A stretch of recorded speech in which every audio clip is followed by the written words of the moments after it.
Hi everybody! In this video, we're going to be talking about every book that I read in January 2023.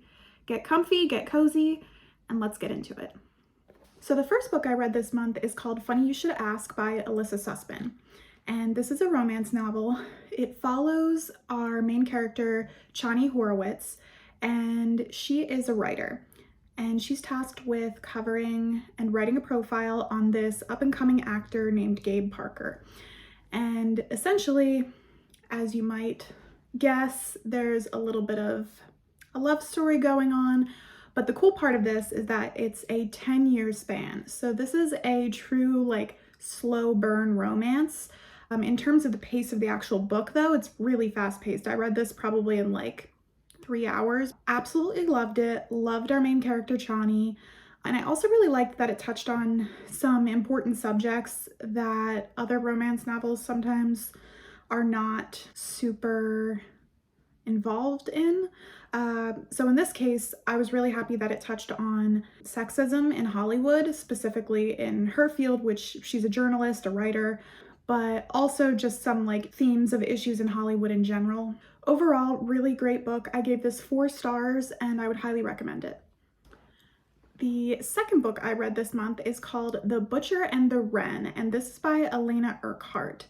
If you recognize the name, she does also have a podcast that I believe she co-hosts. I'm not 100% sure. I didn't pick this up because of the podcast. I just learned about it from reading the inside author's note. This is a thriller, and basically it follows the story of our main character, Wren Mueller. She is a forensic pathologist for the New Orleans Police Department.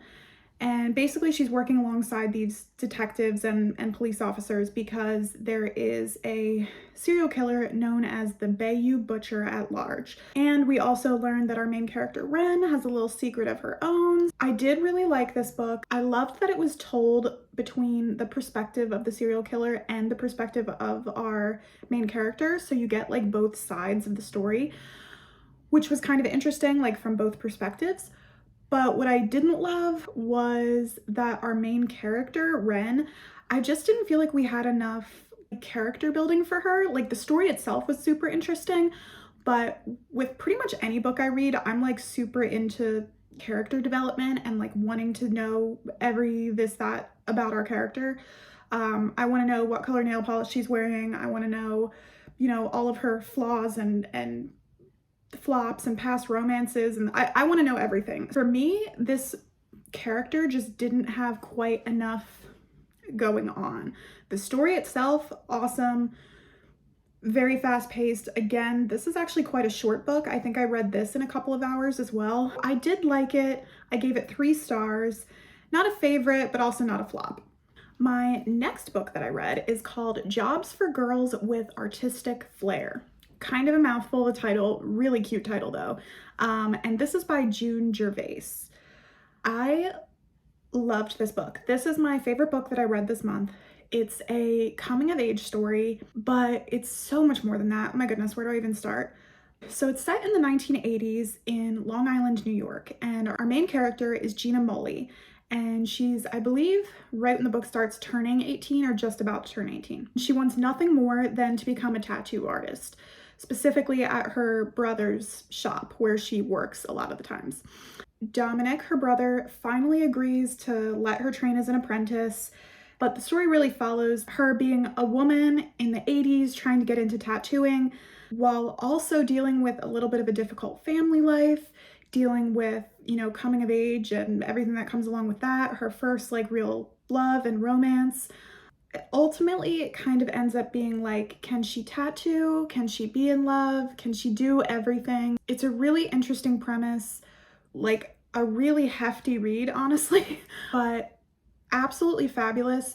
I was actually shocked when I saw that this was a debut novel. The writing is just fantastic. Nothing I've read in the past year tops this. This is a new favorite of mine. Such an interesting concept and premise, and overall gave this 5 stars. Highly recommend it. So the next book I read is called Have I Told You This Already by Lauren Graham. And this is a memoir, short story, slice of life type of book. And typically I really like that. I love Lauren Graham. I'm a huge fan of Gilmore Girls and a lot of the like acting that she's done. I also really liked her first book. I believe it was called Talking as Fast as I Can. Fantastic book, so funny, loved it. This one, while there were certain parts of the stories that I really liked, like for example, there's one essay in here where she is making orange marmalade. I'm not going to get into it. It's very funny. That's like the one thing that like really sticks out to me about this book. There is a lot of humor, quite lighthearted, but she does touch on, you know, some deeper subjects. But to me, this was not my favorite book from her. I feel like it was just sort of rushed. The writing felt rushed. And not because it necessarily flows, because these are all like individual stories and essays, but it just sort of seemed like, you know, like the orange marmalade story that I said, that one was like really, really good. And it sort of seemed like maybe like, let's say there's 15 chapters. I don't remember exactly how many there are.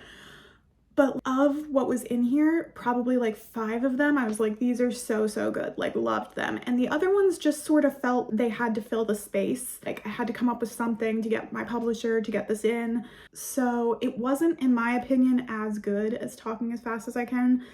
I did like it, but I only gave this 3 stars. I think if you're looking for something kind of really lightweight, if you're a fan of Lauren Graham, as I am, then I definitely think it's worth a read and worth picking up. The next book I read in January is called 20 Years Later, and this is by Charlie Donlea? Donlea? I'm not really sure. This is a thriller. Where do I even begin? Such a good book.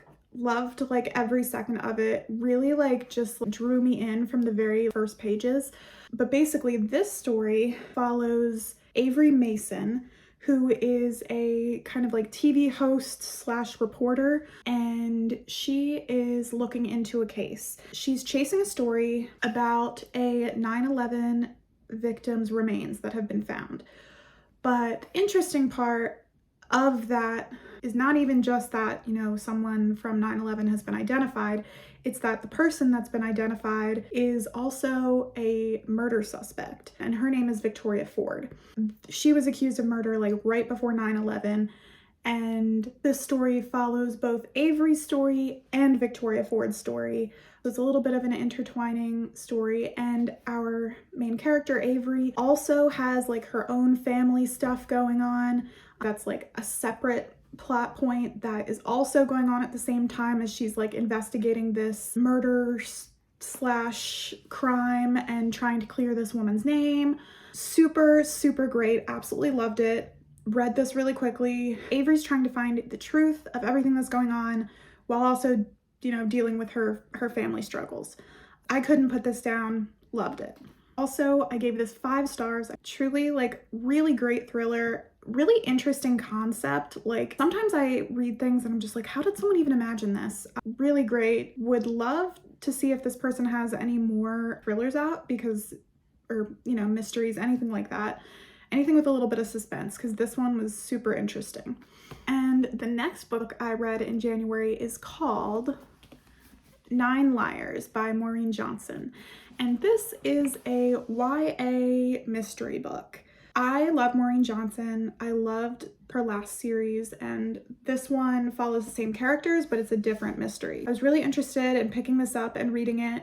Typically, I love her writing. This was no different. Our teen detective named Stevie Bell is back at her school in Vermont, but her boyfriend's in London doing his studying for the semester. I think he's like in his first semester of college. And David ends up inviting her and her friends from school to London under the guise, I will say, of like study abroad program. But when we get there, we learn that actually, one, it's because obviously David, her boyfriend, wanted to see her, but also because David's friend, Izzy, that he met while he was over there, has this kind of wild story that her aunt told her about a murder, and she wants her to solve it. So this particular murder is from 1995, and it took place in the English countryside with like a group of friends from Cambridge. The mystery unravels there. She and her friends kind of get involved.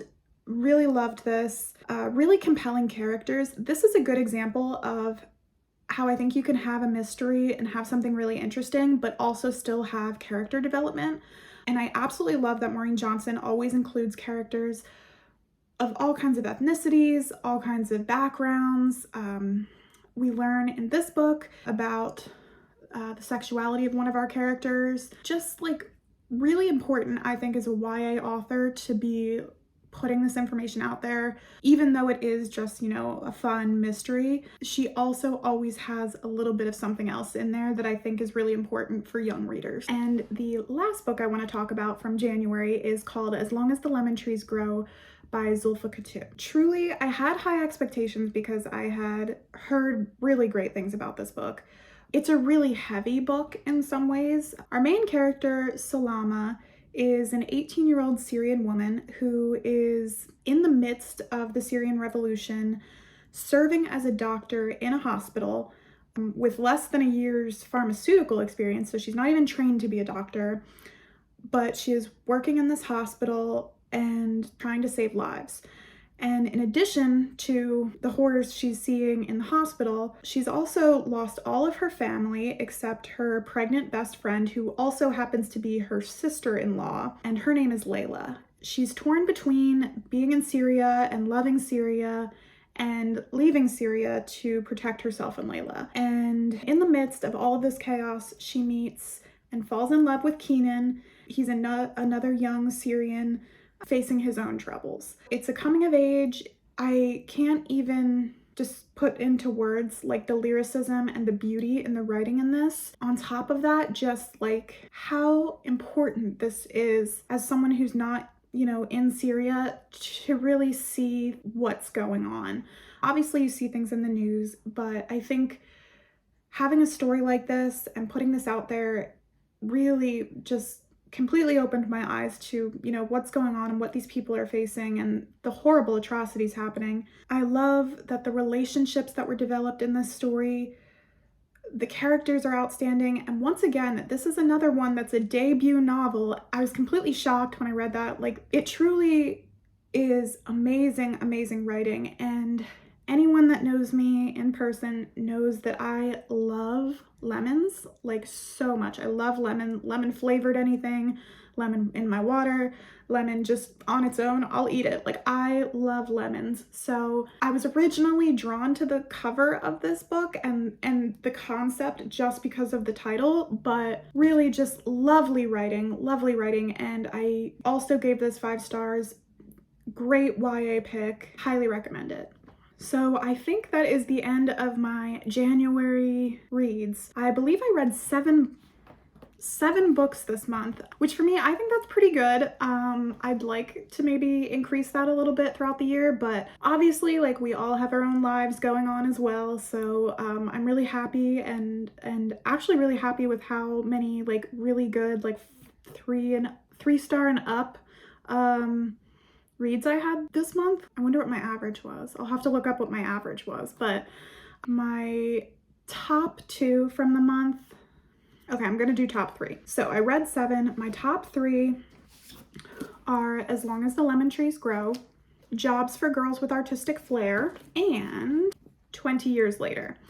All completely different.